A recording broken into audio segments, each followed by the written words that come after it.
In exactly 5 days, the moon will block out the sun and plunge parts of the Earth into total darkness. If you live in the United States, the morning news shows are telling you to completely ignore it because the shadow misses America. But that is a massive mistake. While the general public is busy looking for a shadow, atmospheric scientists and grid operators are bracing for a shockwave. When you instantly block the sun's radiation, you trigger a violent, invisible temperature crash in the upper atmosphere. It creates a supersonic wave that ripples across the entire planet, and it has the power to scramble the exact satellite grid the United States relies on to function. Here is the hidden physics behind the Eclipse bow wave and why your GPS might fail next week. To understand why a shadow thousands of miles away can mess with your phone in North America, we have to talk about where your phone actually gets its information. We have to talk about the invisible ocean floating right above your head. About 50 to 400 miles up, right at the edge of space, there is a layer of the atmosphere called the ionosphere. I want you to imagine this layer not as empty air, but as a massive, glowing, charged ocean. During a normal day, the sun acts like a giant microwave oven. It blasts the Earth with intense ultraviolet light and X-rays.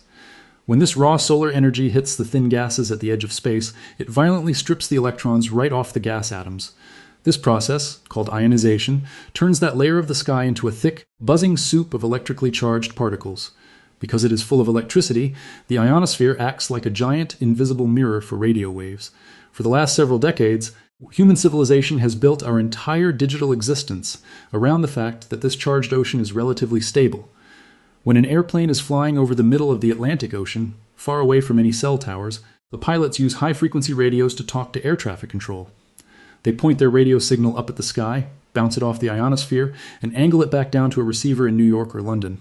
At the exact same time, the GPS satellites orbiting way above this layer are constantly beaming timing signals down to your smartphone. Those signals have to punch straight through this charged ocean to reach the ground.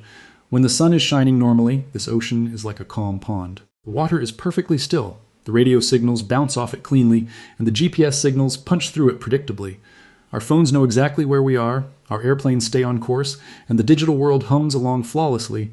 But this calm, predictable pond relies on one specific thing to maintain its shape: constant, steady heat from the sun. And on August 12, 2026, we are going to hit the cosmic light switch. Let us look at what is actually happening next Wednesday. The path of totality, the zone where the sun is completely blocked, will start up near the Arctic Circle. It will scrape across the massive ice sheets of Greenland, plunge down past the rugged coastlines of Iceland, and tear straight across the northern half of Spain right before sunset. To the people standing on the ground in those countries, the event is a beautiful visual spectacle. The sky turns a deep, unnatural twilight in the middle of the afternoon. The stars and planets suddenly become visible. The temperature drops a few degrees on your skin, and the birds stop singing, thinking night has fallen. But up in the ionosphere, it is a violent physical event. Think about a normal sunset. When the sun goes down every evening, the temperature in the upper atmosphere cools off. The solar energy goes away, the stripped electrons recombine with their atoms, and the charged ocean calms down. But a sunset is slow. The Earth rotates gradually. It takes hours for the sky to transition from full daylight to complete darkness. The atmosphere has plenty of time to smoothly adjust to the change in temperature. An eclipse does not give the atmosphere time to adjust. The moon's shadow, known as the umbra, is roughly 180 miles wide, and it is not just drifting lazily across the planet. Because the moon is orbiting the Earth, and the Earth is rotating at the same time, that shadow is being dragged across the surface at over 1,500 miles per hour. That is roughly Mach 2. It is moving twice the speed of sound. When a shadow moving at 1,500 miles per hour hits a column of air, the sunlight shuts off instantly. The massive dose of ultraviolet radiation that was keeping that air boiling hot just vanishes in a fraction of a second. When you turn off the heat instantly, the air reacts physically. It cools down in a matter of minutes. And basic physics tells us that when a gas cools, it shrinks. It contracts. So, high above the crowds in Spain and Greenland, a massive column of the Earth's atmosphere suddenly shrinks and violently sinks toward the ground. Imagine taking a massive bowling ball and dropping it into the middle of our calm pond. The water has to move. It creates a splash, and that splash creates a massive wave that travels outward in every direction. In the atmosphere, this is called an atmospheric gravity wave. But because the moon's shadow is moving so incredibly fast, it does not just create a simple splash. It creates something much more intense. It creates a supersonic bow wave. Think about a massive speedboat tearing across a perfectly smooth, glassy lake. As the nose of the boat cuts through the water, it physically pushes the fluid out of the way. Because the boat is moving faster than the water can naturally flow out of the way, it creates a massive V-shaped wave that trails out behind it. The water directly in front of the boat is perfectly calm. But the water a mile behind the boat is completely chopped up, violently bobbing up and down long after the boat is gone. On August 12, the moon's shadow is the speedboat. As it rips across the upper atmosphere at Mach 2, the instant cooling and sinking of the air pushes a massive wave of charged particles out of the way. This creates a giant V-shaped bow wave in the ionosphere. This wave does not stop at the edges of the shadow. Just like the wake of a boat hitting the shoreline, this atmospheric wave ripples outward. It travels out from the path of totality, crossing the Atlantic Ocean, and crashing directly into the airspace over the eastern United States. You will not feel this wave on the ground. It will not blow your hat off. But up in the ionosphere, our calm pond has just been turned into a churning, chaotic, choppy mess.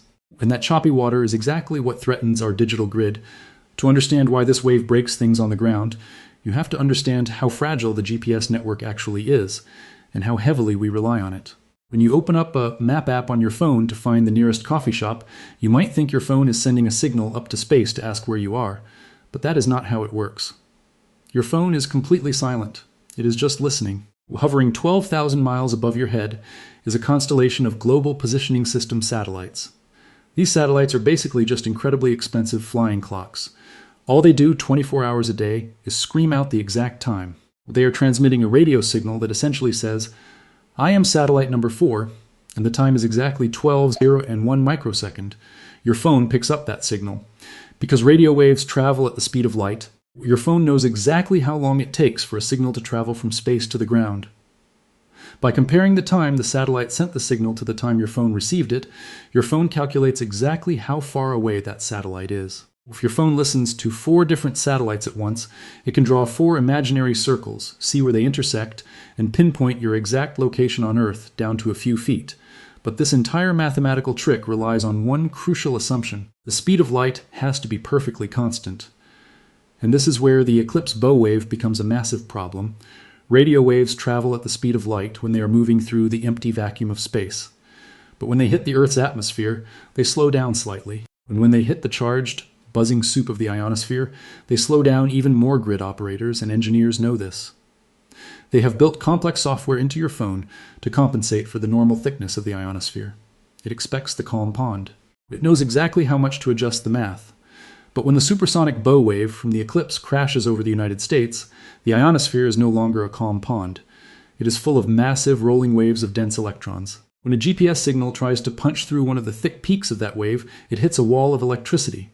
The signal physically slows down. It gets delayed. Worse, the signal bends, just like a straw looks bent in a glass of water. This is called refraction. When that delayed, bent signal finally reaches your phone, the math is wrong. Your phone thinks the signal took longer to get there, so it calculates that the satellite is further away than it actually is. In the world of GPS, an error of a few nanoseconds, billionths of a second, translates to an error of dozens or even hundreds of feet on the ground. For you, driving in your car, your map app might glitch. It might suddenly show your car driving through a field next to the highway, or it might briefly lose the route entirely. Your estimated time of arrival might jump around wildly. You will be annoyed, but you will survive. Let us look out over the ocean, where the stakes of a signal blackout are incredibly high. Right now, there are thousands of commercial flights crossing the Atlantic Ocean.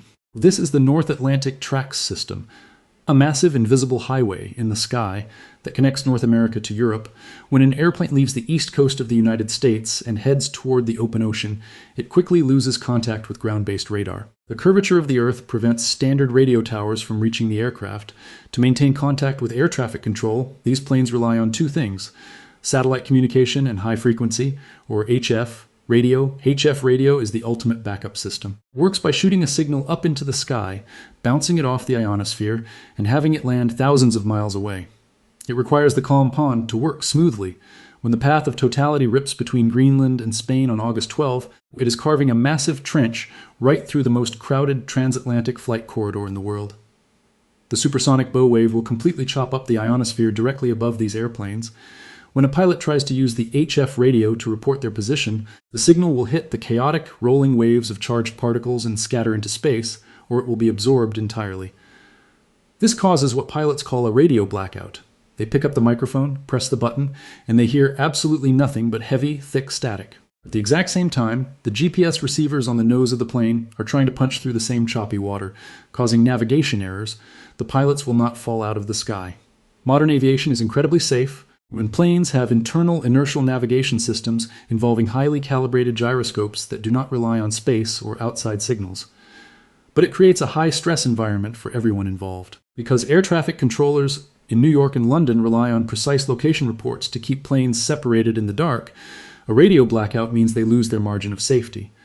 When they cannot guarantee pinpoint accuracy, the rules dictate they must widen the required distance between airplanes. Instead of flying 10 miles apart, they might have to space the planes 50 miles apart. This creates a massive bottleneck.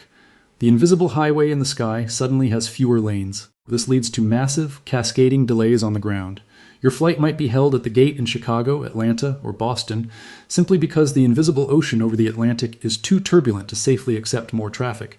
But aviation is just the visible, moving part of the global machine. There is an entirely different, hidden layer of our civilization that is even more vulnerable to this wave. We need to talk about the heartbeat of the internet and the global financial system. We naturally think of GPS as a location tool, a map. But in reality, it is actually a timing tool. Every major cell phone tower, every financial stock exchange, and every regional power grid uses the ultra-precise atomic clocks on those GPS satellites to keep time. Think about your cell phone. When you are driving down the highway at 70 miles per hour, your phone is constantly switching its connection from one cell tower to the next. For that handoff to happen without dropping your call or buffering your video, the two cell towers have to be synchronized down to the microsecond. They use GPS to maintain that exact rhythm. If the bow wave bends the GPS signal, it alters the timing. The cell towers drift out of sync. When the timing glitches, cell networks start dropping calls. Data packets collide and internet speeds crawl. Now, scale that up to Wall Street. Modern financial markets do not rely on human beings shouting on a trading floor anymore. They are run by incredibly powerful algorithms executing high-frequency trades. Millions of shares of stock are bought and sold in fractions of a second. To ensure fairness and accuracy, the Securities and Exchange Commission requires every single trade to be timestamped with absolute precision. The servers and data centers in New Jersey rely on GPS to stamp those trades. If the Eclipse wave delays the GPS signal by just a few microseconds, the timestamps scramble. The server might reject millions of dollars in secure internet transactions because the authentication codes no longer match the expected timeline. The invisible infrastructure of the modern world stumbles when the sky gets choppy. Now, you might be asking a very logical question at this point. We just had major eclipses in the United States recently. We had one in 2017 that crossed from Oregon to South Carolina, and we had another massive one in April of 2024 that crossed from Texas to Maine. The sky went completely dark right over our heads. Millions of people watched it happen. Did this bow wave happen then? Yes, it did. And the way we know it happened is one of the most fascinating stories in modern science. For decades, atmospheric gravity waves from eclipses were just a theory. Scientists ran the math on whiteboards and agreed that the shadow should theoretically push a wave of air, just like the boat. But they could never clearly measure it. The atmosphere is massive, and it is full of background noise from normal weather, jet streams, and thunderstorms. Trying to find the wake of the moon was like trying to find a ripple from a pebble in the middle of a hurricane. But in 2017, when the eclipse cut across America, researchers were finally ready. And they did not just use multi-million-dollar satellites to find it. They used the public. Researchers tapped into a massive network of thousands of GPS receivers spread across the country, alongside amateur ham radio signals bouncing off the ionosphere. They essentially used our own cell phone network and amateur antennas as a giant continent-sized scientific instrument. By watching exactly how the signals faded, bent, and delayed during the eclipse, they could literally map the invisible waves in the sky in real time. They saw it. They saw the bow wave. They watched it form directly in front of the shadow. They watched it ripple outward from the path of totality, moving at hundreds of miles per hour, splashing against the edge of the atmosphere and traveling all the way down to the equator. They measured it again during the 2024 eclipse, confirming the exact fluid dynamics of the event. So, this brings us to the most important question of all. If we survived the bow wave in 2017, and we survived the bow wave in 2024 without society collapsing, why is August 12, 2026, putting space weather forecasters on such a high alert? Why worry about a shadow that is not even crossing our own country? To answer that, we have to look away from the Earth and look 93 million miles away. We have to look at the current, incredibly volatile state of the Sun. The Sun operates on an 11-year cycle. It acts like a massive magnetic heart, slowly beating over a decade. It goes from a quiet phase, called solar minimum, where the surface is relatively calm, to a highly active, violent phase, called solar maximum. During the American eclipses of 2017 and 2024, the Sun was relatively quiet. We were in the lower, calmer parts of the solar cycle. The Sun was not pumping out massive amounts of extra radiation. The ionosphere was charged, but it was manageable. But right now, as we approach the August 12 eclipse, we are sitting near the absolute peak of solar maximum. The Sun is angrier and more active than it has been in 2 decades. The surface is violently boiling with magnetic energy. It is constantly firing off massive X-class solar flares, hurling giant clouds of plasma into space, and blasting the Earth with huge, sustained bursts of ultraviolet radiation. Because the Sun is so incredibly active right now, the ionosphere, our charged ocean, is incredibly thick. The water level is historically high. The electrical charge is intense.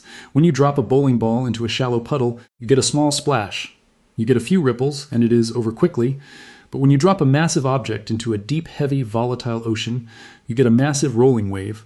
Because the ionosphere is so highly charged and swollen right now, scientists expect the supersonic bow wave generated next week to be significantly larger, more energetic, and more disruptive than anything we measured in the past decade. The baseline conditions of the atmosphere are primed for maximum disruption. We are dealing with a thicker charged ocean, a faster shadow, and a digital society that has grown even more dependent on precise space signals than it was just 2 years ago. This brings us to the final warning and the exact timeline you need to watch as this event unfolds. On Wednesday, August 12, the event begins. As the sun sets in Europe, millions of people will gather in historic plazas in Madrid, on the rocky beaches of Iceland, and on the ice sheets of Greenland. They will put on their protective cardboard glasses and look up. They will cheer as the moon slides perfectly over the sun. They will take photos of the beautiful shimmering corona of the sun's outer atmosphere. The local evening news in America will almost certainly play a 15-second clip of these crowds cheering, treating it as a fun, quirky international human interest story. But do not let the visual spectacle on your televisions distract you from the mechanical reality of what is happening above them. Just above those cheering crowds, a massive column of freezing air is dropping like a stone. A shadow moving at Mach 2 is acting like an atmospheric snowplow. The bow wave will form instantly. It will spread outward through the thick, swollen ionosphere, traveling at roughly 600 miles per hour. Within a few hours of the eclipse hitting Europe, that invisible wave of charged particles will cross the Atlantic Ocean and crash directly into the airspace over the east coast of the United States. It will ripple across the Midwest, washing over the Great Plains, and eventually fade over the West Coast. You will not see it happen. You will not feel a breeze on your face. The sky above you will look perfectly normal, but the machines that run your life will absolutely feel it. If you are a commercial pilot flying a heavy cargo plane from London to New York on Wednesday evening, you might find yourself in a total high-frequency radio blackout over the freezing Atlantic, forced to rely on backup satellite links that are struggling to lock on through the interference. And if you are just a regular person trying to use your phone to navigate home from work, your map might spin wildly, your estimated time of arrival might glitch, and your cell service might briefly drop as the towers struggle to sync their atomic clocks. We have built a brilliant, highly advanced civilization. We have launched atomic clocks into orbit, and we have learned how to bounce our voices and our data off the very edge of space. But we often forget that our incredible technology is entirely dependent on the physical environment it operates in. We assume the sky is empty. We assume the space between us and the satellites is just a void. We assume the signals will always make it through without interference. But the atmosphere is a fluid. It is an ocean of gas and electricity. It is governed by strict fluid dynamics, temperature changes, and gravity. When you alter the temperature of an entire planet at twice the speed of sound, the fluid violently reacts. The August 12 eclipse is not just a pretty shadow. It is an atmospheric sledgehammer. It is a brilliant, terrifying reminder that we are living inside a highly reactive, deeply connected planetary engine. The Earth is not a static backdrop for our technology, it is an active participant. So next Wednesday, when you see the footage of the sky going dark over Europe, remember the hidden reality. Remember the supersonic wave of freezing air ripping through the upper atmosphere. You might not see the shadow in America, but if your maps glitch, your flight delays, or your call drops, you will know exactly what invisible force just hit us. We will be monitoring the real-time GPS telemetry and space weather sensors as the wave crosses the Atlantic next week. If the disruptions scale up, we will break down the data immediately. Subscribe to Eye of the Storm to get the forensic updates on exactly how our infrastructure holds up. Stay aware, respect the physics of our planet, and we will see you on the other side of the wave.